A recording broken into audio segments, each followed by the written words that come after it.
Good morning, Radhe Radhe. चलिए, अब अपन शुरू करते हैं नेक्स्ट स्टैंडर्ड के अपने क्वेश्चन एंड आंसर्स।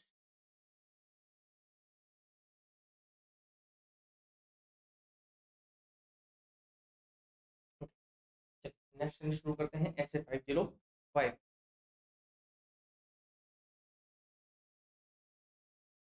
तो देखिए अपन पहला क्वेश्चन देख रहे हैं क्या है। Never permit limited refuse to allow you to get direct confirmation of the outstanding balance of trade receivable. You want to ensure on grounds of the material that least outstanding above a threshold limit needs to be confirmed and reconciled is to be carried out before finalizing the audit. If the company does not relent, how will you respond? Simple सा question है। ये बोल रहा है कि आप external confirmation लेना चाह रहे हो, राइट। क्वेश्चन किसका है? SA 505 का। आप क्या कर रहे हो? आप एक्सटर्नल कंफर्मेशन लेने जा रहे हो, तो मैनेजमेंट आपको अलाउ नहीं कर रहा है। मैनेजमेंट आपको अलाउ नहीं कर रहा है। उस केस में आप क्या करोगे? तो सबसे पहले देखिए अपन उस केस में क्या करते थे। एक तो अपन रीजंस देखते थे, राइट। मैनेजमेंट के रीजंस क्या है, क्या वो रीजनेबल है, राइट। अपन क्या देखते थे, क्या वो वैलिड है, क्या वो रीजनेबल है, बराबर। दूसरा हम क्या करते थे, हम क्या कहते हैं उसकी जो हमारे अदर एस्पेक्ट ऑफ ऑडिट है, right. Other aspect of audit है, हम क्या करते थे उसका उसका है ना इफेक्ट देखते थे। साथ में हम देखते थे यहाँ पे कोई ब्रॉड स्पेक्ट्रम वगैरह तो नहीं है। एंड तीसरा एंड द इम्पोर्टेंट, हम क्या करते थे, हमको उस केस में हम क्या करेंगे, अल्टरनेटिव ऑडिट प्रोसीजर परफॉर्म करेंगे in order to obtain a sign.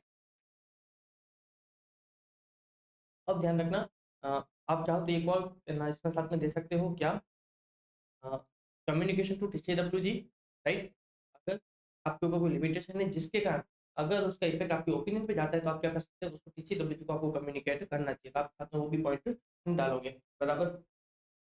अब अगर उस केस में अगर आपको कहीं लगता है कि मैनेजमेंट का जो रीजंस थे वो क्या है, अनरीजनेबल है, या फिर हमको अल्टरनेट ऑडिट प्रोसीजर से साइन नहीं मिल रहे हैं, तो हम क्या करेंगे, एज पर एस 705 अपना ओपिनियन क्या करेंगे, मॉडिफाई करेंगे।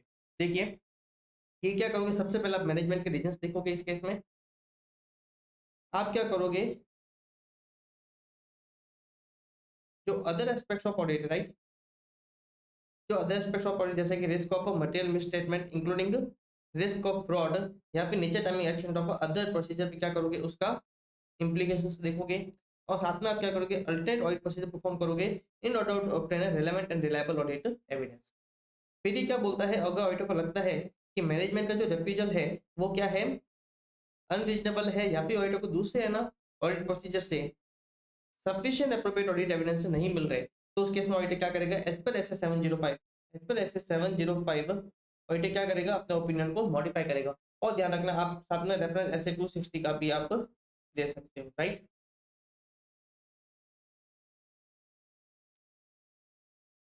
नेक्स्ट क्वेश्चन, चलिए छोटा सा क्वेश्चन है 3 लाइन का, तो देखते हैं क्या है क्वेश्चन।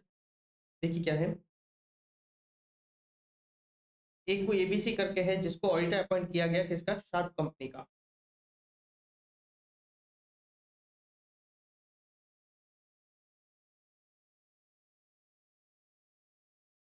अब वो क्या कर रही है, जो फर्म है वो है ना नेगेटिव कंफर्मेशन, वो क्या करना चाह रही है, नेगेटिव कंफर्मेशन को है ना यूज करना चाह रही है। तो आपको बताना है कि नेगेटिव कंफर्मेशन का यूज करो, उससे पहले आपको क्या क्या फैक्टर कंसीडर करना है, राइट। आपको क्या क्या फैक्टर कंसीडर करने चाहिए, राइट।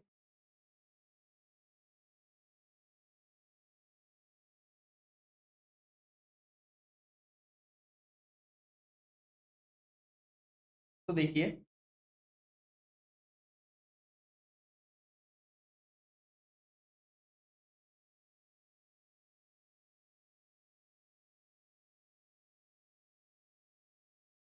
दो चीजें हैं, एक वो कंफर्मेशन प्रोसीजर के रिगार्डिंग पूछ रहे हैं क्या क्या चीजें कंसीडर करोगे, और दूसरा नेगेटिव कंफर्मेशन। तो चलिए अपन पहले नेगेटिव कंफर्मेशन देख लेते हैं। तो देख लिया आपने, नेगेटिव कंफर्मेशन में देखा था वहां पे रिस्क ऑफ मटेरियल मिसस्टेटमेंट क्या होनी चाहिए, कम होनी चाहिए, राइट। दूसरा जो किस टाइप के ट्रांजेक्शन होने चाहिए, small number of homogeneous type of transaction होने चाहिए। ऑडिटर को वहां पे एक्सेप्शन है ना एक्सपेक्ट नहीं होनी चाहिए। ऑडिटर को लगता है कि हाँ नॉर्मली यहाँ पे कोई भी है ना मिसस्टेटमेंट वगैरह नहीं होगी, राइट। साथ में आपने ऑडिटर ने क्या किया है, उसके रिगार्डिंग कंट्रोल्स है उसको भी क्या किए हैं, टेस्ट किए हैं, बराबर। ये कंडीशंस कुछ याद आ रही है आपको?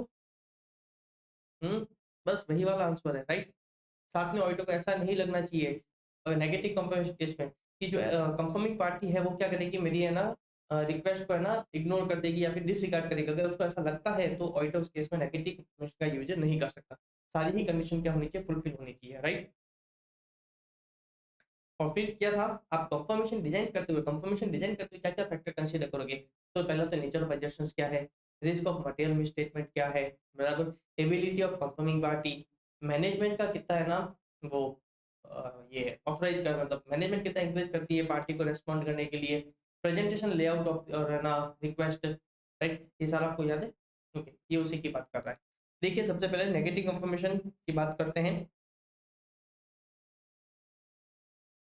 तो वहां पे आरओएमएम क्या होना चाहिए, लो होना चाहिए, राइट। दूसरा जो कंट्रोल्स है, राइट, ऑडिटर ने क्या किया है, सही ऑप्टेन किया है in regarding operating effectiveness of the control, population कैसी होनी चाहिए, स्मॉल होमोजेनस टाइप की होनी चाहिए, एक्सेप्शन रेट कैसी होनी चाहिए, लो रेट होनी चाहिए, और ऑडिटर को कहीं ऐसा लगना नहीं चाहिए कि वो क्या करेगा, उसकी रिक्वेस्ट को डिसरिगार्ड करेगा, इग्नोर करेगा, राइट। फिर आप रिक्वेस्ट डिजाइन करते हो क्या क्या फैक्टर कंसीडर करोगे। तो पहला तो एजेशन, उसमें रिस्क ऑफ मटेरियल मिसस्टेटमेंट क्या है, layout and presentation of request, आपका प्रायर एक्सपीरियंस क्या है, मेथड ऑफ कम्युनिकेशन, मैनेजमेंट का authorisation, encouragement and ability of confirming party, right. 7 point थे, बड़ा इजी क्वेश्चन है। Okay, next question mister Rishabh वाला। ओके, ये आप देख लेना, रिपीटेड क्वेश्चन है।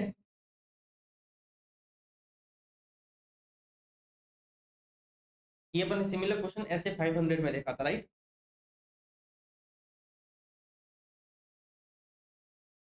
नेक्स्ट क्वेश्चन अपन देख रहे हैं, एक एजीएम करके है, राइट, उसके आप ऑडिटर अपॉइंट हुए हो।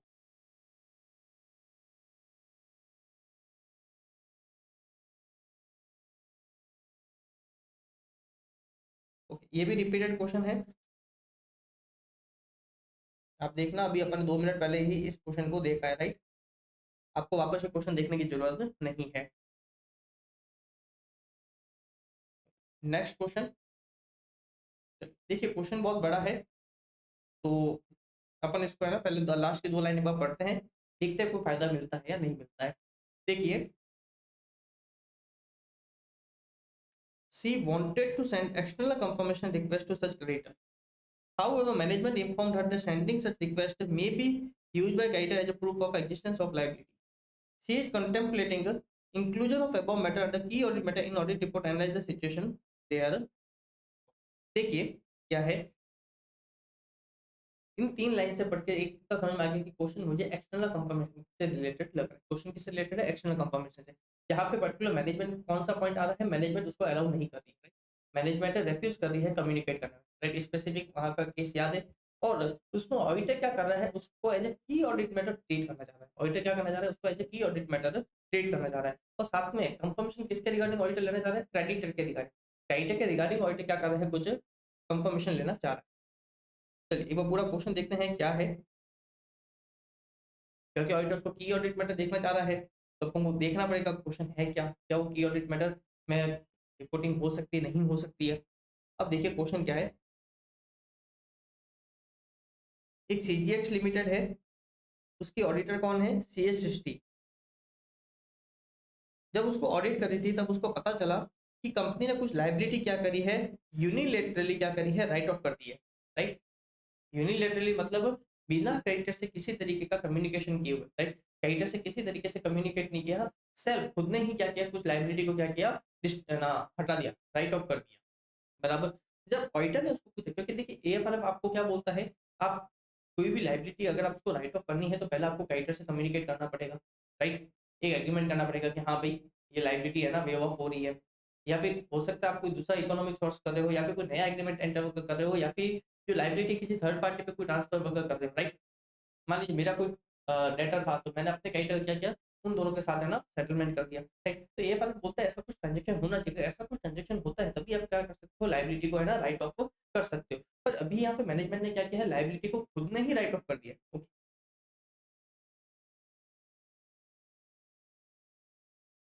ऑडिटर ने, अब ऑडिटर उसमें क्या करता है देखिए,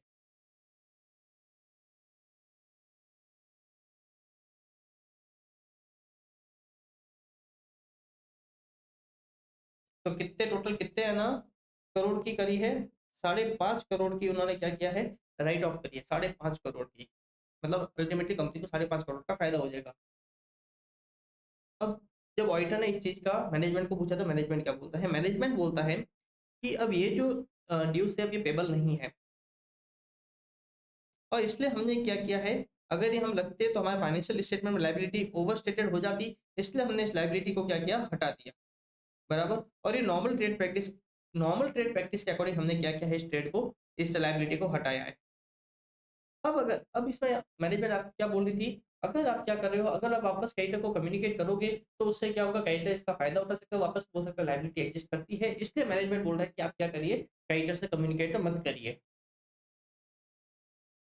अब उस केस में कहना, हमारी जो ऑडिटर थी वो क्या करना चाहती थी, वो कंफर्मेशन रिक्वेस्ट, एक्सटर्नल कंफर्मेशन लेना चाहती थी, वो क्रेडिटर को पूछना चाहती थी क्या है भाई, ऐसी लायबिलिटी वेव ऑफ हुई है, राइट ऑफ होनी चाहिए, राइट, क्या आपने अपना राइट छोड़ा है, बराबर, वो क्रेडिटर से कम्युनिकेट करना चाह रही होगी। अब मैनेजमेंट उसको मना कर रहा है। However, management informed her that sending such request may be used as by creditor as a proof of existence of a liability। बराबर। अब वो क्या कर रही है, इस मैटर को एज ए की ऑडिट मैटर रिपोर्ट करना चाह रही है। तो पहला तो जो मैनेजमेंट ने जो लायबिलिटी हटाई है वो एज पर एएफआरएफ नहीं है।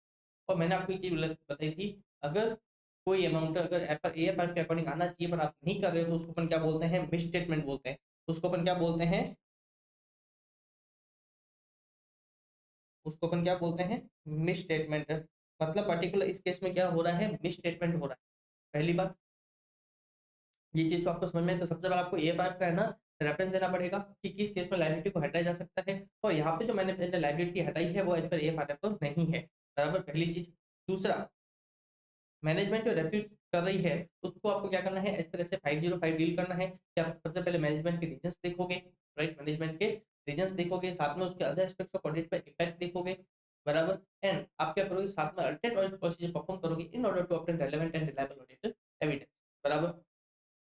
फिर अगर आपको लगता है कि जो अनरीजनेबल है या फिर अदर ऑडिट प्रोसेस आपको प्रॉपर एविडेंस नहीं मिलेंगे, तो उस केस में अपन क्या करते हैं, अपने ओपिनियन को मॉडिफाई करते हैं। क्या करते हैं, अपने ओपिनियन को मॉडिफाई करते हैं। ध्यान से सुनना, यहाँ पे ओपिनियन क्या हो रहा है, मॉडिफाई हो रहा है। ओपिनियन क्या हो रहा है, मॉडिफाई हो रहा है, एज पर ऐसे 705। तो जो ऑडिटर जो उसको की ऑडिट मैटर जो रिपोर्ट करना चाहता है वो यहाँ पे पॉसिबल नहीं है, वो यहाँ पे पॉसिबल नहीं है। राइट। की ऑडिट मैटर में आपको क्लियरली याद होगा ये क्या, की audit matter is not a substitute for a modification of opinion. अगर कहीं पे ओपिनियन मॉडिफाई हो रहा है तो आपको उसको एज पर ऐसे 705 क्या करना है, उसको मॉडिफाई करना है। राइट, आप उसका की ऑडिट मैटर रिपोर्ट नहीं कर सकते। राइट।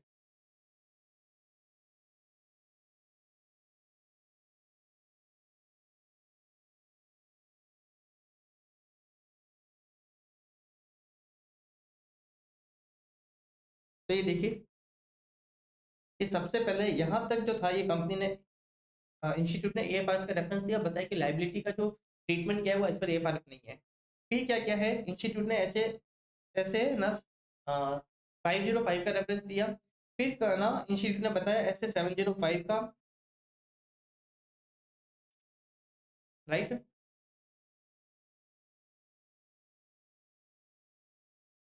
इसलिए क्या बोला कि ये मिसस्टेटमेंट है, ऑडिटर को एज पर ऐसे 705 क्या करना चाहिए, मॉडिफाइड ओपिनियन इश्यू करना चाहिए। फिर बताया ऐसे 701 का। राइट। क्या बोलता है कि की ऑडिट मैटर सब्स्टिट्यूटेड नहीं है for the modification of opinion. इसलिए जो हमारा ऑडिटर जो ट्रीटमेंट करना चाहता है कि उसका जो की ऑडिट मैटर रिपोर्ट करे वो सही नहीं है। राइट। तो आपको किस किस का रेफरेंस देना है, आप ध्यान रखना, आज पे आप एज पर ऐसे 260 का भी रेफरेंस दे सकते हो। राइट। तो स्पेसिफिकली पूछा नहीं तो अपन उसका रेफरेंस नॉर्मली नहीं देते। राइट।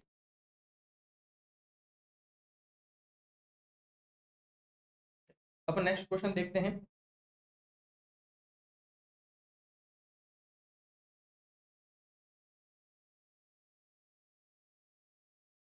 ओके, देखिए, comment with respect to standards of auditing relating to confirmation process and how to deal with non receipt of confirmation. चलिए, क्वेश्चन इतना तो किस समझ में आ गया, किसका है, ऐसे 505 का है। अब देखिए,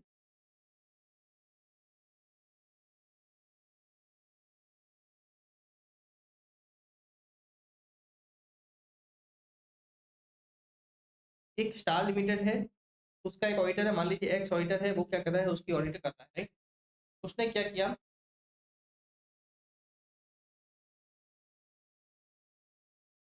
नेगेटिव कंफर्मेशन का यूज किया। क्या क्या उसने नेगेटिव कंफर्मेशन का यूज किया था, राइट, और उसमें उसको प्रॉपर रेस्पॉन्स भी मिल गया। पर उसमें से एक ट्रेड पेबल, उसने ट्रेड पेबल के रिगार्डिंग क्या किया था, नेगेटिव कंफर्मेशन लिए थे। तो उसमें एक एक ट्रेड है ना पेबल था, कितने का था, 20 लाख का था, और वो ओल्ड आउटस्टैंडिंग बैलेंस है, राइट। 20 लाख का ओल्ड आउटस्टैंडिंग बैलेंस है in regarding to trade payables. उसके रिगार्डिंग ऑडिटर को कोई भी कंफर्मेशन नहीं मिला। तो देखिए सबसे पहले तो उसने लिया क्या है, नेगेटिव कंफर्मेशन लिया है, राइट। उसने क्या लिया है, नेगेटिव कंफर्मेशन लिया है, बराबर।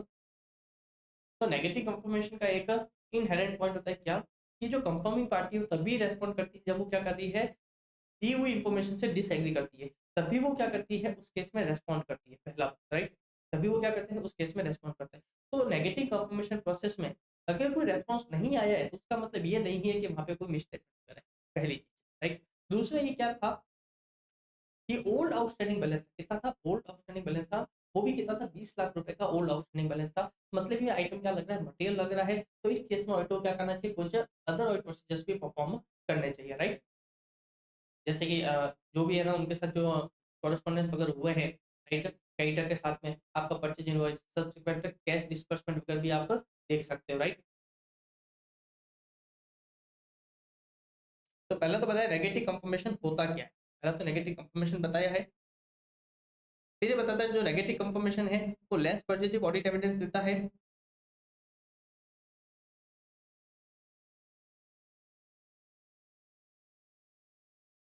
अब देखिए क्या बोल रहे हैं,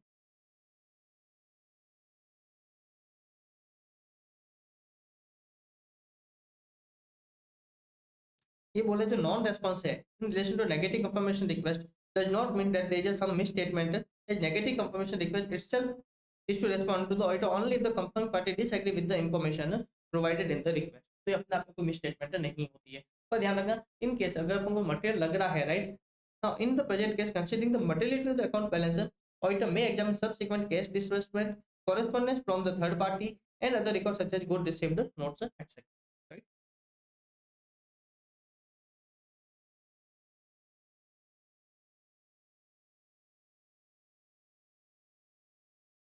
अब अपन नेक्स्ट क्वेश्चन देख रहे हैं।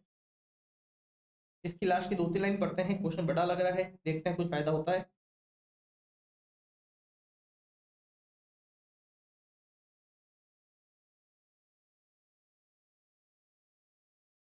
अब मैंने लास्ट की 2-3 लाइन पढ़ी, पर इसमें मुझे कोई भी फायदा नहीं हुआ, मुझे नहीं समझ में आया कि क्वेश्चन क्या बात है। चलिए अब अपन को इसको पूरा क्वेश्चन पढ़ना पड़ेगा। देखिए क्या है, एक ग्रूम लिमिटेड है, उसके अपन क्या है, ऑडिटर है। अपन ने क्या किया था, 30 क्रेडिटर को पॉजिटिव कंफर्मेशन रिक्वेस्ट भेजी थी, राइट।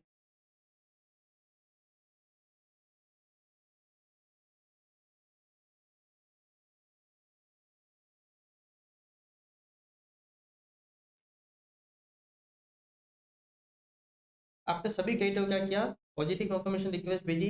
और जो सीएफओ था उसने भी क्या करा, कोऑपरेट करा, उसने भी है ना इंकरेज किया, राइट। और जो अपन ने क्या किया था, उनका जो ऑफिशियल जो बिजनेस एड्रेस था, उसका जो ऑफिशियल बिजनेस एड्रेस था, हमने क्या किया है, वहां पे है ना सारी है ना रिक्वेस्ट सेंड करी थी, राइट। और अपन को उसके एक हफ्ते में, जो अपन रिक्वेस्ट सेंड करी थी उसके एक हफ्ते में अपन को क्या मिला, अपन को रेस्पॉन्स भी मिल गया, राइट। तो 30 राइटर थे, अपन ने सबके सबको क्या किया, पॉजिटिव कंफर्मेशन रिक्वेस्ट भेजी। साथ में सीएफओ भी है ना हेल्पफुल है, राइट, वो भी क्या कर रहा है, कोऑपरेट वगैरह कर रहा है, वो भी पार्टी को इंकरेज वगैरह कर रहा होगा। अ, अपन ने जो रिक्वेस्ट भेजी थी उसके एक हफ्ते में अपन को सारे ही रेस्पॉन्स मिल गए। अब अपना जो आर्टिकल था, अपनी एंगेजमेंट टीम का जो आर्टिकल था, उसने अपन को बताया कि जो 30 कैरेक्टर थे उसमें से 25 का रजिस्ट्रेशन क्या हो गया है, कैंसल हो गया है। मतलब अब जब अपन ने उनको रिक्वेस्ट भेजी उससे पहले ही उनका क्या था, रिक्वेस्ट, उनका जो बिजनेस जो रजिस्ट्रेशन था वो क्या था, कैंसिल हो गया था, जीएसटी रजिस्ट्रेशन, राइट। और वो इन्फॉर्मेशन उन्होंने जीएसटी पोर्टल से भी चेक करी थी। और उसने बताया कि जो सिमिलर पेन, जिस पेन पे जो जीएसटी रजिस्टर था, उस सिमिलर पेन पे और कोई फ्रेश रजिस्ट्रेशन नहीं हुआ है, और कोई भी फ्रेश रजिस्ट्रेशन नहीं हुआ है। How you would proceed to deal with the situation as auditor of a company। तो इस सिचुएशन में आप किस तरीके से आप डील करोगे? तो मतलब क्या हो रहा है, अपन ने कुछ कैरेक्टर्स को अपना रिक्वेस्ट भेजी थी, अपन को सबके सब रिक्वेस्ट जो प्रॉपर टाइम में अपन को मिल गई, बराबर। पर अपन को बाद में पता चला कि जिसको अपन ने रिक्वेस्ट भेजी थी उन सबके क्या है, जीएसटी रजिस्ट्रेशन बंद हो गया, राइट। क्या हो गया, जीएसटी रजिस्ट्रेशन कैंसिल हो गया और कोई सिमिलर नया जीएसटी रजिस्ट्रेशन नहीं हुआ है, बराबर। तो ये होता है कि इस केस में आप इस चीज को किस तरीके से डील करोगे। अब देखिए, अगर मैं कहता हूँ कि अगर कोई एक या दो अगर कोई केस होता है जिसका जीएसटी रजिस्ट्रेशन कैंसिल हुआ है, तो उसमें मानते चलो ठीक है, अप्रोवेटेड, कुछ नहीं होता है। मान लीजिए जीएसटी के लिमिट से, मान लीजिए वो बाहर हो गई, जीएसटी की लिमिट से मान लीजिए वो बाहर हो गए, बराबर। तो हो सकता है अब उन्हें जीएसटी रजिस्ट्रेशन लेने की जरूरत नहीं थी, बराबर। हो सकता है इसलिए उन्होंने क्या किया होगा, जीएसटी रजिस्ट्रेशन किया होगा, सरेंडर कर दिया होगा। तो ध्यान रखना यहाँ पे भी ओके, राइट। तो एक तो केस में ऐसा हो तो अपन मान भी सकते हैं, पर 25 कैरेक्टर का क्या हो गया, जीएसटी रजिस्ट्रेशन कैंसिल हुआ है और कोई भी नया फ्रेश रजिस्ट्रेशन नहीं हुआ है। तो अब जो अपन को रेस्पॉन्स आया था, राइट, जो अपन को रेस्पॉन्स आया था वो किससे आया था? तो हो सकता है कि रेस्पॉन्स किसी और से आया हो, राइट, या फिर रेस्पॉन्स है ना ऑडिटर को डायरेक्टली नहीं मिला हो। अगर ऐसा है तो वहाँ पे उसकी रिलायबिलिटी पे क्या होगा, डाउट होगा। साथ में वहाँ पे इंडिकेशन है कि वहाँ पे क्या हो सकता है, फ्रॉड रिस्क फैक्टर भी हो सकता है, राइट।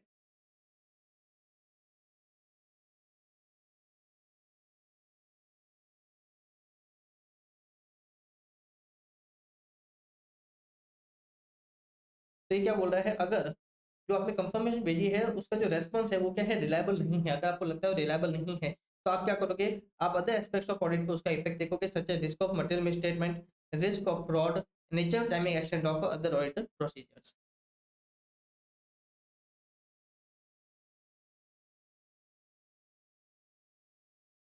अब अपने केस में क्या था, जो रेस्पॉन्स आया था उसकी रिलायबिलिटी पे क्या होता है, क्वेश्चन खड़ा होता है, राइट। क्योंकि जब रजिस्ट्रेशन उसका कैंसिल हो चुका है तो रजिस्ट्रेशन रेस्पॉन्स आया कहाँ से, इसलिए हमको क्या उसकी रिलायबिलिटी पे क्या है, डाउट है। फिर ऐसे 500 क्या बोलता है, that even when the audit evidence is obtained from sources external to entity, circumstances may exist that affect the reliability। देखिए नॉर्मली अपने क्या बोला था, अगर एविडेंस क्या है, एक्सटर्नल टू एंटिटी, नॉर्मली उसकी रिलायबिलिटी क्या होती है, ज्यादा होती है। तो ध्यान रखना, अगर कोई एडवर्स सर्कमस्टेंस है तो अगेन उसकी रिलायबिलिटी पे क्या हो सकता है, डाउट हो सकता है, जैसा कि अपना ये क्वेश्चन। फिर पता है हर रेस्पॉन्स में कुछ तो क्या होती है, रिस्क होती ही है। The factors that may indicate doubt about the reliability of response include was received by the auditor indirectly या फिर appear not to come from the auditor intended confirming a party। अब देखिए जब बिजनेस बंद हो चुका है या फिर जैसे जैसे कैंसिल हो चुका तो डाउट है कि ये हमको रेस्पॉन्स आया कहाँ से, हो सकता है किसी थर्ड कोई दूसरे ही पर्सन ने ना रेस्पॉन्ड किया हो। तो keeping in view of the circumstance described in the case situation, there is a risk that the response has not come from the original intended confirming party. Unreliable response may indicate a fraud risk factor that require evaluation, right। तो बड़ा easy question है, पर आपको इसका framing जो answer answer की जो framing है थोड़ी सी अच्छे से दे। अपन शुरू कर रहे हैं अपना नेक्स्ट स्टैंडर्ड, ऐसे 510, बहुत ही इजी स्टैंडर्ड है। चलिए शुरू करते हैं। छोटा सा ही क्वेश्चन है, 4 लाइन का। देखिए,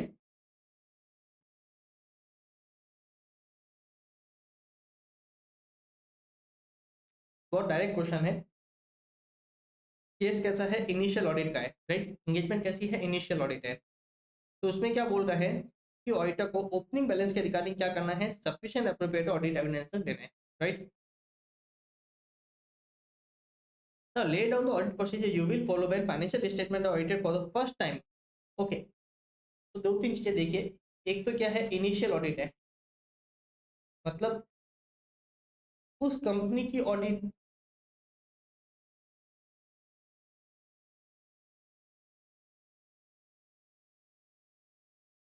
एक तो जिस भी कंपनी की ऑडिट हो रही है उसकी ऑडिट पहली बार हो रही है, फर्स्ट टाइम उस कंपनी की क्या हो रही है, ऑडिट हो रही है। और वो ऑडिट कौन कर रहा है, आप कर रहे हैं, राइट। मतलब केस कैसा है, इनिशियल ऑडिट एंगेजमेंट का है, राइट। और उसकी पहले कोई ऑडिटर नहीं हुई है, उसकी फर्स्ट टाइम ऑडिट हो रही है, राइट ना। If after performing the procedure you are not satisfied about the correctness of opening balance, what approach you will adopt in drafting your audit report? Okay, दो question पूछे।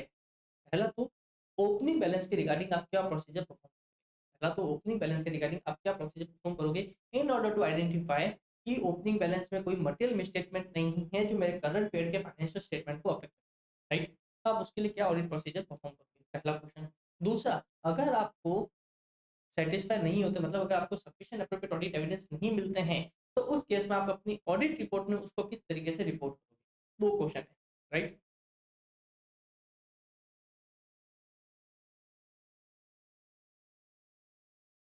तो देखिए, सबसे पहले ऑडिटर को क्या देखना है एज पर एस ए 510 कि पहला तो ओपनिंग बैलेंस को क्या किया है, करेक्टली ब्रॉड फॉरवर्ड किया है। सबसे पहले हम क्या देखते हैं, ओपनिंग बैलेंस है उसको क्या किया है, करेक्टली ब्रॉड फॉरवर्ड किया है। दूसरा हम चेक करते हैं ओपनिंग बैलेंस में कोई मटेरियल मिसस्टेटमेंट नहीं होनी चाहिए जो हमारे करंट पीरियड के फाइनेंशियल स्टेटमेंट को क्या करे, अफेक्ट करे, राइट। फिर हम क्या करेंगे, जो अकाउंटिंग पॉलिसी है उसको देखते हैं क्या वो कंसिस्टेंटली फॉलो है, अगर उसमें चेंज है तो क्या उसको एज पर एएफआर डील किया है या नहीं किया है, राइट। थर्ड हम क्या देखते हैं, ओपनिंग जो अकाउंटिंग पॉलिसी हम क्या करते हैं उसको भी चेक करते हैं। अब ध्यान रखना, जैसा कि ऑडिट फर्स्ट टाइम हो रही है तो वहाँ पे अब कोई भी है ना प्रीवियस ऑडिटर की कोई भी है ना ऑडिटेड फाइनेंशियल स्टेटमेंट वगैरह नहीं होंगे, राइट। हमारे पास नहीं कोई ऑडिट रिपोर्ट वगैरह होगी, तो इस केस में हमको क्या करना है, करंट ऑडिट प्रोसीजर के बेसिस पे ही हमको क्या करना पड़ेगा, उसके रिगार्डिंग एविडेंस कलेक्ट करने पड़ेंगे, राइट। जैसे कि एक्सटर्नल कंफर्मेशन ले सकते हो आप, रिकंसिलिएशन देख सकते हो, कट ऑफ प्रोसीजर्स वगैरह देख सकते हो, मैनेजमेंट से रिटर्न रिप्रेजेंटेशन देख सकते हो, या फिर मैनेजमेंट के जो काउंट प्रोसीजर वगैरह है हम क्या कर सकते हैं उसकी रिलायबिलिटी और उसकी इफेक्टिवनेस वगैरह को भी हम क्या कर सकते हैं, असेस कर सकते हैं, right. There is different type of a procedure that auditor can perform, बराबर।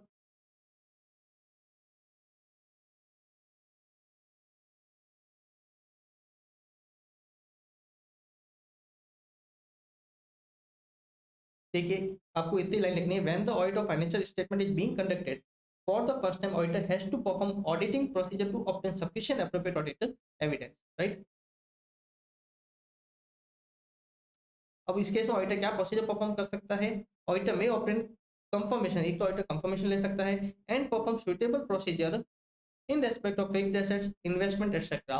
The auditor can also obtain management representation with regard to the opening balance. साथ में आप उसके कट ऑफ प्रोसीजर वगैरह भी देख सकते हो, मैनेजमेंट के जो काउंट प्रोसीजर वगैरह थे, राइट, इन्वेंटरी के रिगार्डिंग ऑडिटर क्या कर सकता है, उनको भी अगेन वापस असेस कर सकता है, राइट। अब consideration while drafting the report. अब पहला क्वेश्चन कौन सा है, अनएबल मतलब ऑडिटर को सफिशिएंट एप्रोप्रिएट ऑडिट एविडेंस नहीं मिल रहा, तो उस केस में क्या सा ओपिनियन जा सकता है, या तो क्वालिफाइड या फिर डिस्क्लेमर। तो देखिए, या तो क्वालिफाइड देगा या फिर क्या देगा, डिस्क्लेमर। सेकंड है ना, किसका रेफरेंस देगा, ऑडिटर कंक्लूड, मतलब ऑडिटर को सफिशिएंट एप्रोप्रिएट ऑडिट एविडेंस मिल जाते हैं तो ओपिनियन कैसा होगा, या तो क्वालिफाइड या होगा एडवर्स एज पर एस 705। तो दो पार्ट में क्वेश्चन था, राइट, तो दोनों का आंसर। अब नेक्स्ट क्वेश्चन है,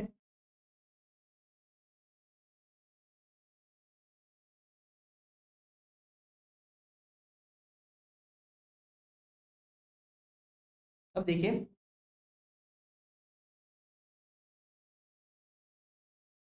एक सीए एम हुसैन है जिसको क्या किया है, ऑडिटर अपॉइंट किया गया है, मतलब इनिशियल ऑडिट का है ना केस हो गया, कौन सा केस हो गया, इनिशियल ऑडिट का। अकाउंट्स ऑफ फर्म वर, अब देखिए, अम, जब आप क्वेश्चन रीड करो ना एग्जाम में भी, तो ध्यान रखना क्वेश्चन थोड़ा सा शांति से रीड करना, 1 मिनट ज्यादा भी लग जाएगा तब भी चलेगा, क्वेश्चन थोड़ा सा आराम से रीड करना। जैसे कि मैं क्या बोला, ऑडिटर वाज अपॉइंटेड, मतलब क्या हुआ, इनिशियल ऑडिट का केस हुआ, राइट, इनिशियल ऑडिट का केस हुआ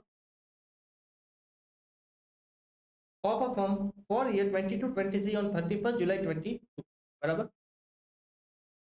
The accounts of the firm were unaudited in year 21-22, मतलब ऑडिट भी कब हो रही है, फर्स्ट टाइम ऑडिट हो रही है, और केस किया है इनिशियल ऑडिट का, कैसे केस क्या है, इनिशियल ऑडिट का है, और उसकी ऑडिट भी क्या हो रही है, फर्स्ट टाइम हो रही है, मतलब हमको कोई है ना प्रीवियस ऑडिट रिपोर्ट या फिर ऑडिटेड फाइनेंशियल स्टेटमेंट अवेलेबल नहीं होंगे।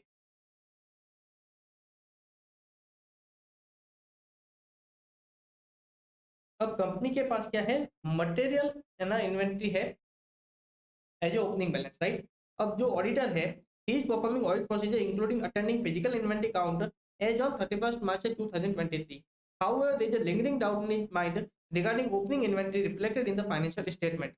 Does there exist any responsibility on his part in such a situation? Of course, ये बोल रहे हैं, जो ईयर एंड पे जो मैनेजमेंट जो इन्वेंट्री काउंट ले रही है, ऑडिटर ने क्या किया, उसको तो अटेंड किया है, पर उसकी जो ओपनिंग बैलेंस है, राइट, उसपे उसके लिए तो ऑडिटर कोई भी है ना अटेंड नहीं कर सकता था फिजिकल इन्वेंटरी अकाउंट। तो ये क्वेश्चन पूछ रहा है क्या ओपनिंग बैलेंस के रिगार्डिंग ऑडिटर की कोई रेस्पॉन्सिबिलिटी है, ऑफ कोर्स रेस्पॉन्सिबिलिटी, ऑडिटर को चेक करना है कि क्या वो करेक्टली ब्रॉट फॉरवर्ड है, वहाँ पे कोई मटेरियल मिस स्टेटमेंट तो नहीं है, अकाउंटिंग पॉलिसी ये भी रिगार्डिंग हमारी क्या होती है, रेस्पॉन्सिबिलिटी होती है। साथ में हमको कुछ ऑडिट प्रोसीजर भी परफॉर्म करने होते हैं, ऑफ कोर्स हमारी रेस्पॉन्सिबिलिटी होती है।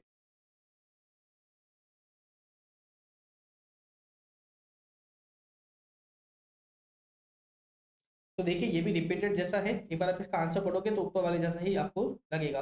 और साथ में मैंने आपको एक दो एग्जांपल एक्स्ट्रा बताए थे, वो भी आपको यहाँ पे मिल जाएंगे।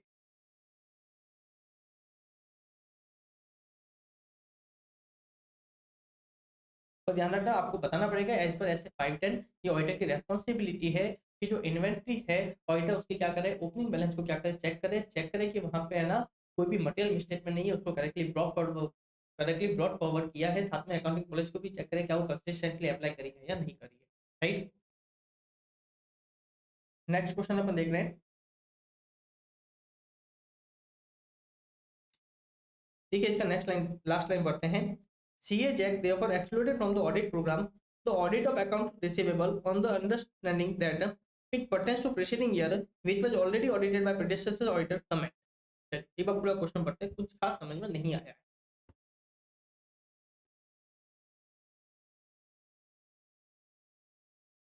अब देखिए सीए जैक है, वो एक कंपनी है फ्यूचर, उसका क्या हुआ है, ऑडिटर अपॉइंटर हुआ है, राइट। वो क्या हुआ है, उसका ऑडिटर अपॉइंट हुआ है, मतलब क्या है, इनिशियल ऑडिट का केस है, राइट। केस कौन सा है, इनिशियल ऑडिट एंगेजमेंट का, बराबर।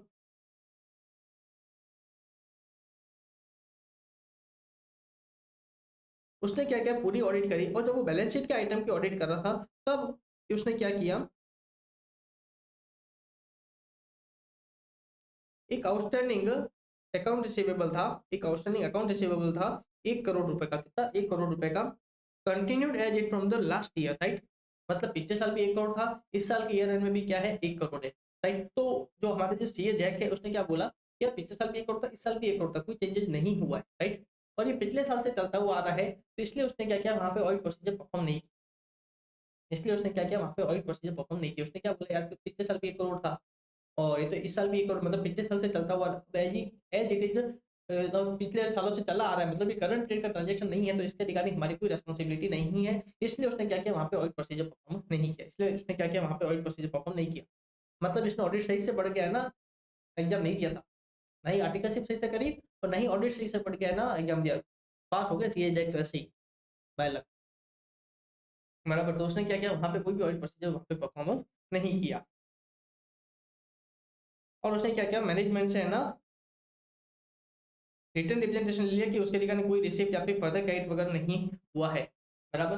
मतलब उसने क्या किया है, वहां पे कोई भी ऑडिट प्रोसीजर परफॉर्म नहीं किया है। तो मतलब पहला तो क्या था, एक क्लोजिंग बैलेंस था, तो पहला तो आपको चेक करना है क्या ये प्रॉपरली है ना करेक्टली प्रॉपर हुआ है, वहां पे कोई मटेरियल मिसस्टेटमेंट वगैरह नहीं। आपको पहला तो ये चेक करना था, उसके लिए आप क्या कर सकते थे, ऑडिटेड फाइनेंशियल स्टेटमेंट वगैरह को क्या कर सकते थे, आप चेक कर सकते थे, या फिर जो है ना उसके अटैच जो शेड्यूल्स वगैरह होते हैं आप क्या कर सकते हो, उसको भी चेक कर सकते हो, या फिर जो अदर अकाउंटिंग रिकॉर्ड जो अवेलेबल थे आप क्या कर सकते हो, वो भी कर सकते हो। साथ में मैनेजमेंट से रिटर्न रिप्रेजेंटेशन वगैरह भी ले सकते हो, आपके पास काफी सारे ऑडिट प्रोसीजर अवेलेबल थे। साथ में आप क्या कर सकते हो, जो पार्टी है उससे एक्सटर्नल कंफर्मेशन आपको लेना चाहिए था, क्योंकि बैलेंस क्या है, ओल्ड आउटस्टैंडिंग बैलेंस है। बैलेंस कैसा है, ओल्ड आउटस्टैंडिंग बैलेंस है। और ध्यान रखना यहाँ पे एक इनहेरेंट रिस्क होती है, राइट, कि यहाँ पे मिस स्टेटमेंट होने के चांसेस क्या है, ज्यादा है, राइट। वहाँ पे रिस्क होती है, बराबर, जरूरी नहीं है पर वहाँ पे रिस्क होती है, इसलिए आपको यहाँ पे एक्सटर्नल कंफर्मेशन लेना चाहिए था।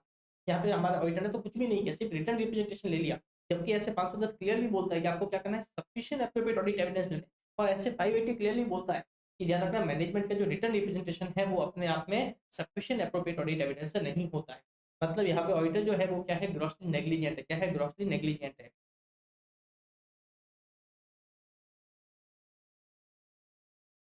तो पहला तो बेसिक पता है कि ऑडिटर की रेस्पॉन्सिबिलिटी क्या है as per 510।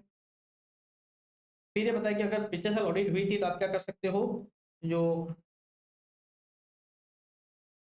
Audited finance statement है आप क्या कर सकते हो, उसको रेफर कर सकते हो, राइट। और नॉर्मली वो क्या होते हैं, रिलायबल होता है। अगर करंट रेट ऑडिट प्रोसीजर कोई है ना एडवर्स सिनेरियो है ना नहीं आते हैं, तो वो आप क्या मानते हो, उसको नॉर्मली रिलायबल मानते हो, राइट।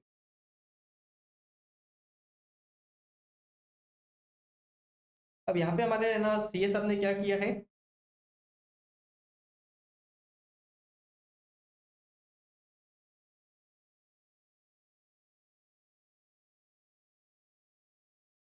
और उसने क्या किया है, मैनेजमेंट का जो रिप्रेजेंटेशन था उसी के बेसिस पे क्या किया, उसको वैलिडेट कर दिया, उसको और उसने और कोई भी ऑडिट करना प्रोसीजर उस पे अप्लाई नहीं किया।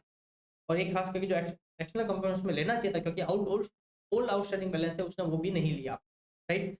तो कंक्लूजन क्या है, CA Jack was required to obtain from management a detailed representation for their view and expression and to perform appropriate procedure on closing balance of account receivable to ensure its appropriateness. In the present case, CA Jack will be held guilty for professional misconduct for not exercising due diligence in conduct of his professional duty as per the code of ethics, right? Okay, एक और चीज मैं recommend करना चाहूंगा जो अभी तक students देख रहे हैं। ये देखिए, अब ये नए नए अब ये इंस्टीट्यूट हमने दिया था, नो डाउट सब बच्चे नहीं देते हैं, पर आपको एक चीज करना, आपको कहीं ऐसा लगता है कि सीए ने क्या किया है, एकदम ही बकवास वाला काम किया, मतलब स्टैंडर्ड क्लियरली बोलता है उसने, फिर भी वो ऐसा काम नहीं किया है, राइट। मतलब जो मैंडेटरी रिक्वायरमेंट थी फिर भी उसने क्या किया, उसको कंप्लीटली इग्नोर कर दिया, मतलब क्या है, ग्रॉसली नेग्लिजेंट है। और अगर ऐसा केस है तो ध्यान रखना, प्रोफेशनल एथिक्स का एक रेफरेंस जरूर देना, अच्छा लगेगा, एक अच्छा, राइट, 2 लाइन का रेफरेंस देना, पर जरूर देना, राइट। तो इंस्टीट्यूट ने क्वेश्चंस में आंसर में दिए हो या नहीं दिए हो, आप एक ऐसा है ना रेफरेंसेस जरूर, राइट।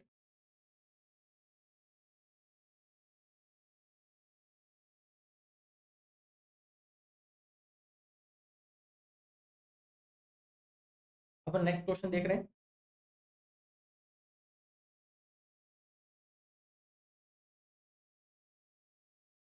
नया क्वेश्चन देखते हैं। देखिए क्या है, कि केबीसी लिमिटेड है, उसके मिस्टर एक्स क्या हुए हैं, ऑडिटर अपॉइंट हुए हैं। केस किसका है, इनिशियल ऑडिट का है।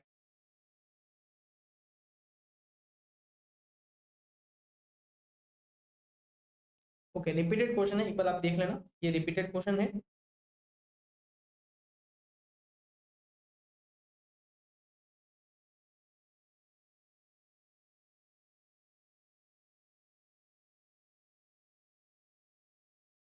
ओके, अपन नेक्स्ट क्वेश्चन देख रहे हैं। In an initial audit engagement, auditor will have to satisfy about the sufficient and appropriateness of the opening balance to ensure that they are free from material misstatement which may materially affect the current period financial statement. Lay down the audit procedure you will follow in case the financial statement audited for the preceding year by another auditor and when financial statement audited for the first time. तो ये भी repeated question है, अपन दोनों case पहले देख चुके हैं। अगर पिछले साल ऑडिट हुई है तो आपके पास ऑडिट फाइनेंशियल स्टेटमेंट, राइट, जो ऑडिट रिपोर्ट होती है, या फिर जो शेड्यूल्स वगैरह जो अटैच होते हैं, आपके पास काफ़ी चीज़ अवेलेबल होती है, तो वहाँ से आप क्या कर सकते हो, एविडेंस कलेक्ट कर सकते हो। नॉर्मली वो क्या होते हैं, रिलायबल होते हैं, बराबर। और अगर ऑडिटेड नहीं है तो आपको कुछ ऑडिट प्रोसीजर परफॉर्म करना पड़ेगा। अपने दोनों ही केस पहले देख, राइट, तो ये भी रिपीटेड है।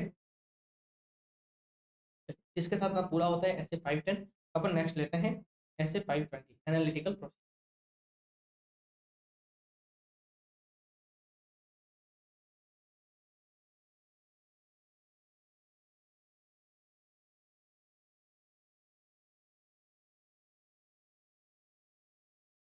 छोटा सा है, फटाफट पूरा हो जाएगा।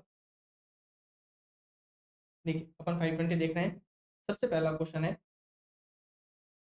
इन audit of DEF limited the auditor has made use of certain analytical procedure with regard to certain key data in the statement of P&L.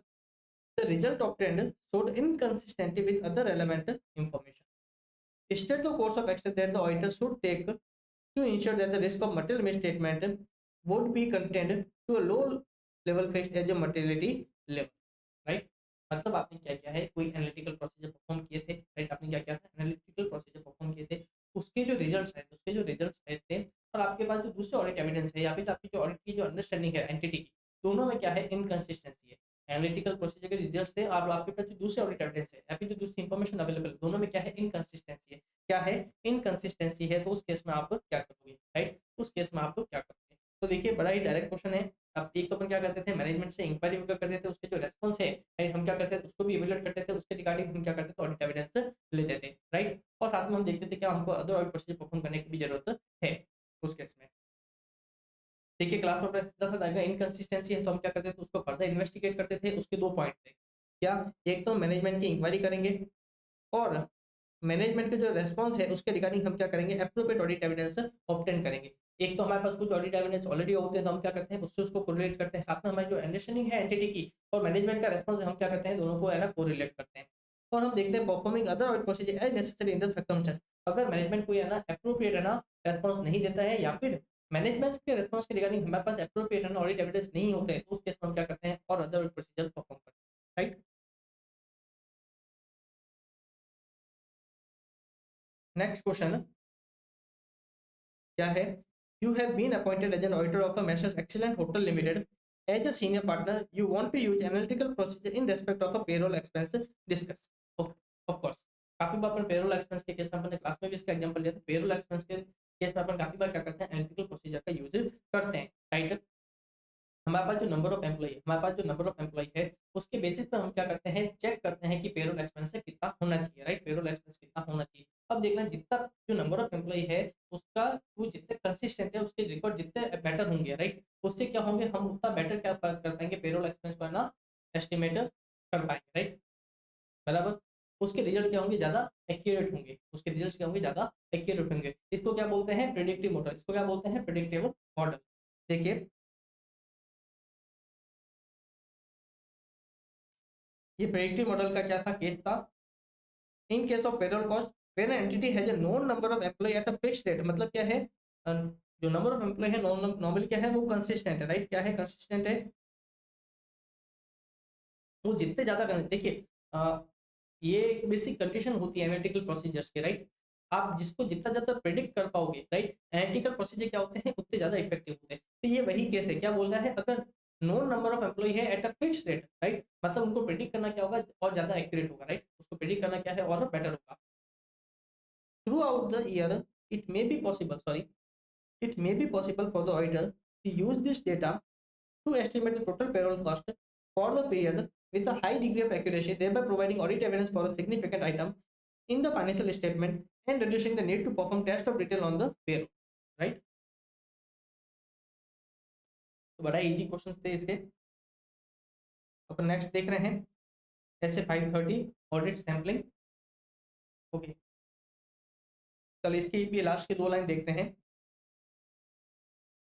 You want to guide your audit assistant in selecting sample item in such a way that the sample can be expected to be representative of population and all items have opportunity of being selected. Guide your assistant with the principal method of collecting the sample. Okay, तो question किसका है, audit sampling का। Question किसका है, audit sampling का है।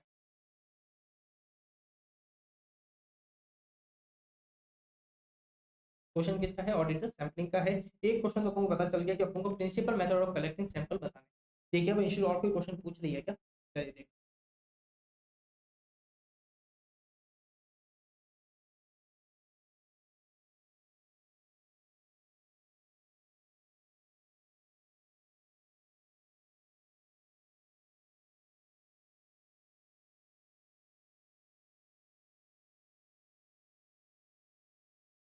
देखिए बहुत बड़ी रामायण ऊपर बिना फालतू के रामायण मैंने क्वेश्चन रेड किया है।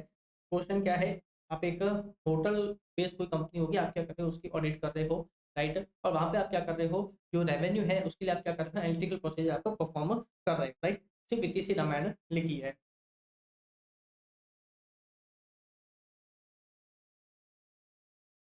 अब जिस आइटम पे आप प्रोसीजर परफॉर्म करना चाह रहे हो, राइट, वहां पे आप क्या कर रहे हो, ऑडिट सैंपलिंग का यूज कर रहे हो। क्या कर रहे हो, आप ऑडिट सैंपलिंग का यूज कर रहे हो, और आपको है ना अपनी टीम को बताना है different type of selection of a sample. अब ध्यान रखना, सबसे बेस्ट सिलेक्शन टेक्निक होती है वो कौन सी होती है, रैंडम सिलेक्शन होती है, राइट। कौन सी होती है, रैंडम सिलेक्शन होती है, बराबर। उसके साथ कुछ और भी थे। देखिए इंटर लेवल का क्वेश्चन एक बार आप देख लेना। डिफरेंट टाइप्स ऑफ क्या थे, एक तो रैंडम सिलेक्शन, एक सिस्टमेटिक सिलेक्शन, राइट, एक मॉनेटरी बेस वाला था, राइट, एक था हैप्जार्ड, और लास्ट में कौन सा था, ब्लॉक सिलेक्शन, राइट, लास्ट में कौन सा था, ब्लॉक सिलेक्शन। अपने क्लास में इसको बहुत अच्छे से देखा था, एक बार आप वापस देख लेना। सबसे बेस्ट कौन सा होता है, रैंडम सिलेक्शन होता है, राइट, क्योंकि वहां पे सभी जो सैंपल्स होते हैं वहां पे क्या होता है, उन सबके पास क्या होता है, इक्वल चांस होता है, राइट, बराबर। वो क्या होता है, सबके पास इक्वल चांस होता है। जो हमारे स्टैटिस्टिकल सैंपलिंग की क्या थी, बेसिक रिक्वायरमेंट, राइट। जो स्टैटिस्टिकल सैंपलिंग होती है उसकी बेसिक रिक्वायरमेंट क्या होती है, जितने भी यूनिट है, जितने भी सैंपलिंग यूनिट है, उनका क्या होना चाहिए, इक्वल चांस ऑफ सिलेक्शन होना चाहिए। उसको कौन फुलफिल करता है, रैंडम सिलेक्शन, बराबर।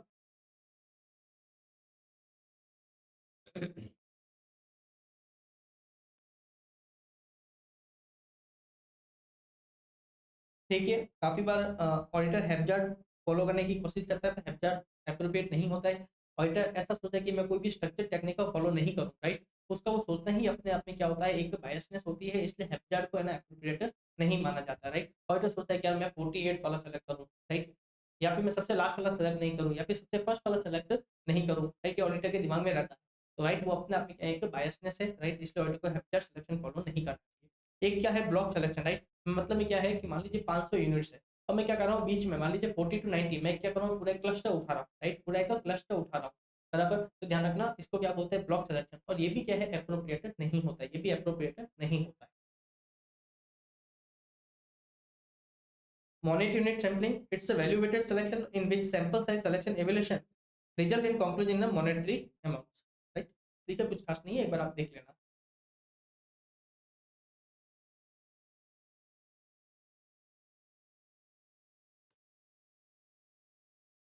और नेक्स्ट क्वेश्चन देख रहे हैं, देखिए क्या है। अब Chintamani limited appoint Chintan and Mani as statutory auditor for the financial year 22-23। Chintan and Mani seem to have different opinion as audit approach to be adopted for audit of the Chintamani Limited. Mani is of the opinion that 100% checking is not required and they can rely on the audit sampling technique in order to provide them a reasonable basis on which they can draw conclusion about the entire population. ये किसकी बात कर रहे हैं, auditor sampling की बात कर रहे हैं। जो हमारे मनी है वो ऑडिट सैम्पलिंग का यूज करना चाह रहे हैं, राइट? वो क्या करते हैं, ऑडिट सैम्पलिंग का यूज करना चाह रहे हैं।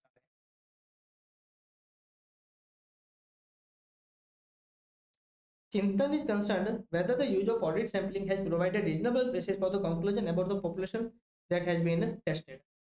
You are required to guide Chintan about his role if audit sampling has not provided reasonable basis for conclusion about the population that has been tested in accordance with SA 530. Okay. देखिए, इस question को मैं थोड़ा सा important mark, although question easy है, although question easy है, फिर भी मैं इसको एक अलग से मार्क कर रहा हूँ। आपको एटलीस्ट क्वेश्चन 2 से 3 बार देखना है, क्योंकि इसका जो आप आंसर देखने वाले हो ना, कि नॉर्मली आपको है ना बुक्स में नहीं मिलेगा, बुक्स में इतना डिटेल में अपन नहीं पढ़ाते।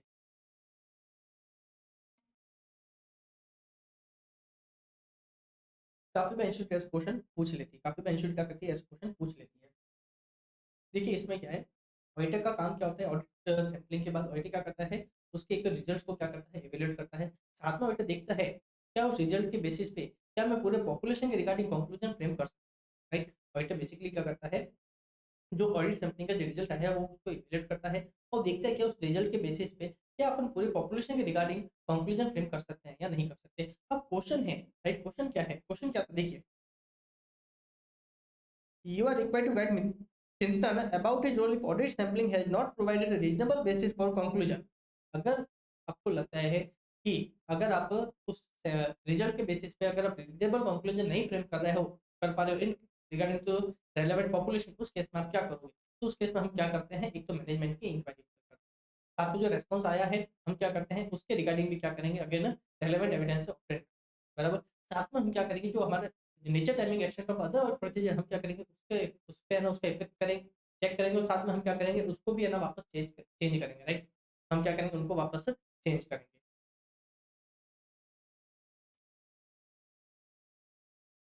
देखिए, if the auditor concludes that audit sampling has not provided reasonable basis for conclusion about the population that has been tested, the auditor may request management to investigate misstatement that have been identified and the potential for further misstatement and to make necessary adjustment, right? Okay, एक point इसमें नहीं लिया है, तो चलो अपन को यही point है, जो इंस्टीट्यूट पॉइंट दे दिया अपन को वही देना है। मैंने क्लास में एक्चुअली 3 पॉइंट्स करने के लिए बोला था, पर यहाँ पे मैनेजमेंट इंस्टीट्यूट 2 ही पॉइंट दे रही है, पहला पॉइंट नहीं दे रही है कि इंक्वायरी वाले का। मैं यहाँ पे सीधा क्या बोल रहा है, उसको यहाँ पे क्या बोला है, उसको मिसस्टेटमेंट बोला है। तो अपन मैनेजमेंट को क्या बोलेंगे, अब बोलेंगे आप उसको इन्वेस्टिगेट करिए, राइट? आप क्या करिए, जो भी मिसस्टेटमेंट आइडेंटिफाई हुई है आप क्या करिए, आइडेंटिफाई हुआ आप क्या करिए, उसको इन्वेस्टिगेट करिए और देखिए क्या कोई दूसरे ना मिसस्टेटमेंट तो नहीं है, and make a necessary adjustment. और अगर मिसस्टेटमेंट है तो हम क्या बोलेंगे, मैनेजमेंट को करेक्ट करने को बोलेंगे, मैनेजमेंट को क्या बोलेंगे, आप करेक्ट करिए। साथ में ऑडिटर क्या करेगा, tailor the nature timing action of those further procedure to best achieve the required assurance. आप अपने क्या करोगे, जो दूसरा ऑडिट प्रोसीजर से फर्दर ऑडिट प्रोसीजर है उससे रिलेटेड आप क्या करोगे, उसको थोड़ा सा चेंज करोगे। In case of test of control, auditor might extend the sample size, test an alternative control or modify related substantive procedures. Right? auditor क्या करा अपने प्रोसीजर को चेंज, बराबर।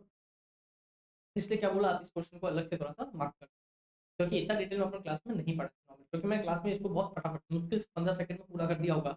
राइट, और मुझे सच में एक्सपेक्टेशन भी नहीं थी इंस्टीट्यूट इस टाइप का क्वेश्चन पूछेगी। ओके, तो अपन नेक्स्ट क्वेश्चन देख रहे हैं क्या है।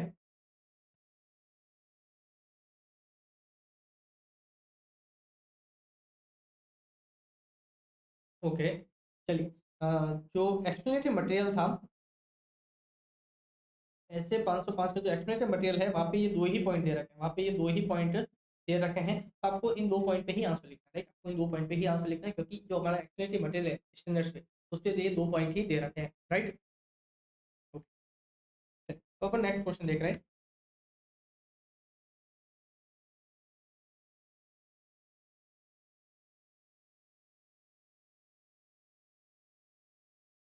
ठीक है, while conducting audit of PC Limited, CAT decided to use a sampling technique to test the trade receivable at the planning stage. He directed his team member to divide the whole population of trade receivable balance to be tested in a few separate group called strata.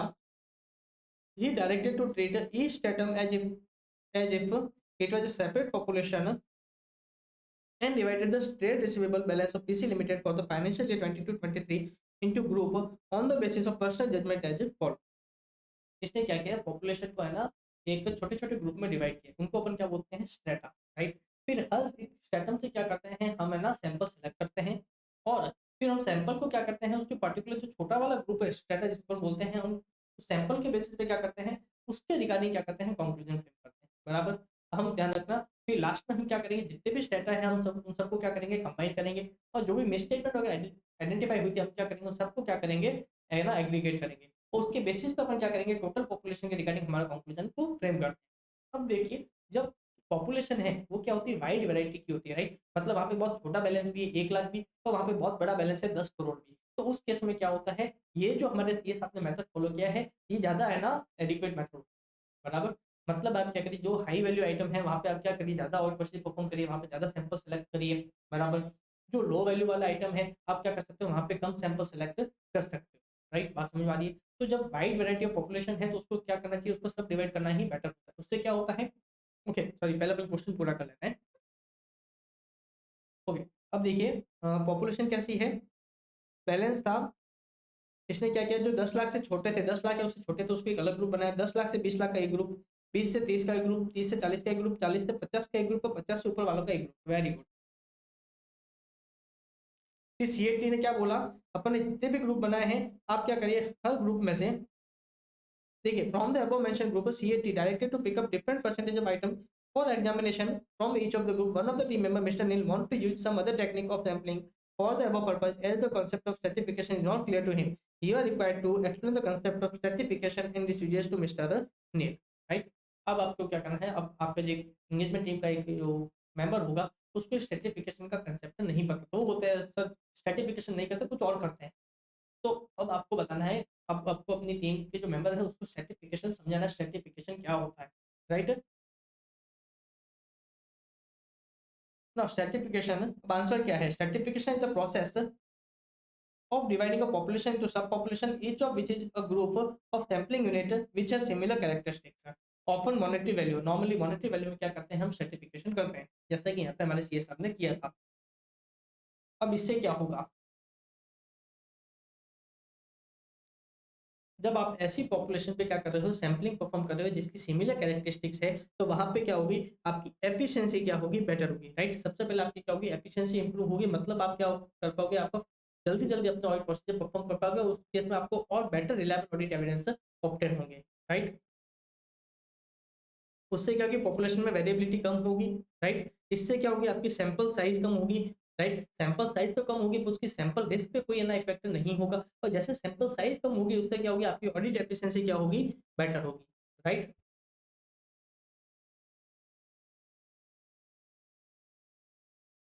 अब देखिए next वाला point क्या है, इससे आपकी audit effectiveness better होगी। इससे क्या होगी, आपकी ऑडिट की इफेक्टिवनेस बेटर होगी।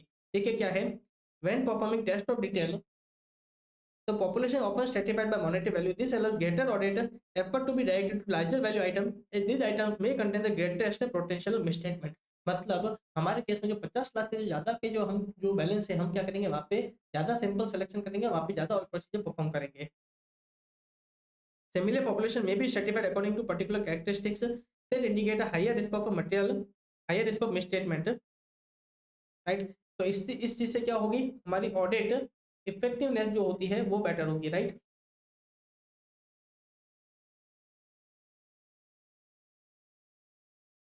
फिर ध्यान रखना इसने क्या बोला है, the result of audit procedure applied to sample of item within a stratum can only be projected to the item that make up the stratum. ध्यान रखना अपन क्या बोला था, अपन जो जितनी भी सब पॉपुलेशन जिसको अपन स्ट्रेटा बोलते हैं हम क्या करते हैं उसमें से आइटम को सेलेक्ट करते हैं. और ध्यान रखना उसका प्रोजेक्शन भी उसी है ना सब पॉपुलेशन के लिए हो सकता है, राइट. आप पूरी पॉपुलेशन के रिगार्डिंग कंक्लूजन फ्रेम नहीं कर सकते हो. जो आपने जो पॉपुलेशन जो छोटी पॉपुलेशन बनाई है जिसको अपन स्ट्रेटा बोल रहे हैं सब पॉपुलेशन, आप उसके रिगार्डिंग आप क्या कर सकते हो, प्रोजेक्शन कर सकते हो, राइट. और लास्ट में ध्यान रखना आपको इन सबको क्या करना पड़ेगा, एग्रीगेट कंबाइन करना पड़ेगा. देखिए, if a class of transaction और account balance have been divided into strata, the misstatement is projected for each stratum separately. पहले आप सेपरेटली क्या करोगे, प्रोजेक्ट करोगे. The projected misstatement for each stratum are then combined when considering the possible effect of misstatement on the total class of transaction और account balance, right. अब next question देख रहे हैं. देखिए, CA Ritesh Deshpande has drawn some sample during the course of audit of a manufacturing company for testing control as well as test of a detail. On the basis of sample selected, he reaches an erroneous conclusion that access control on application are less effective. Further, on the basis of sample selected, he concludes erroneously that work in progress inventory amounting to rupees 5 crore in the financial statement are materially misstated. Outlining the above risk involved, discuss how it is going to affect the audit of the company. अब देखिए क्या है, हमारा जो auditor है उसने क्या किया, सैम्पलिंग जैसे ऑडिट प्रोसीजर परफॉर्म किए और उससे जो कंक्लूजन जो फ्रेम हुआ था वो क्या था, एरनियस था. मतलब उसको लगा था कि टेस्ट ऑफ कंट्रोल इफेक्टिव नहीं है और एक्चुअल में क्या थे, टेस्ट ऑफ कंट्रोल सही थे. दूसरा उसको लगा फाइनेंशियल स्टेटमेंट में क्या है, 5 करोड़ का मटेरियल मिस स्टेटमेंट है पर एक्चुअल में वहां पे कोई भी मटेरियल मिस स्टेटमेंट नहीं था. उसका गलत कंक्लूजन था. इसको अपन क्या बोलते हैं, सैम्पलिंग रिस्क. इसको क्या बोलते हैं अपन, सैम्पलिंग रिस्क.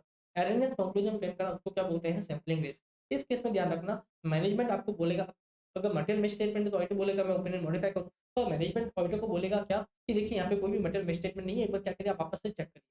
तो ऑडिटर को क्या करना पड़ेगा, वापस से चेक करना पड़ेगा.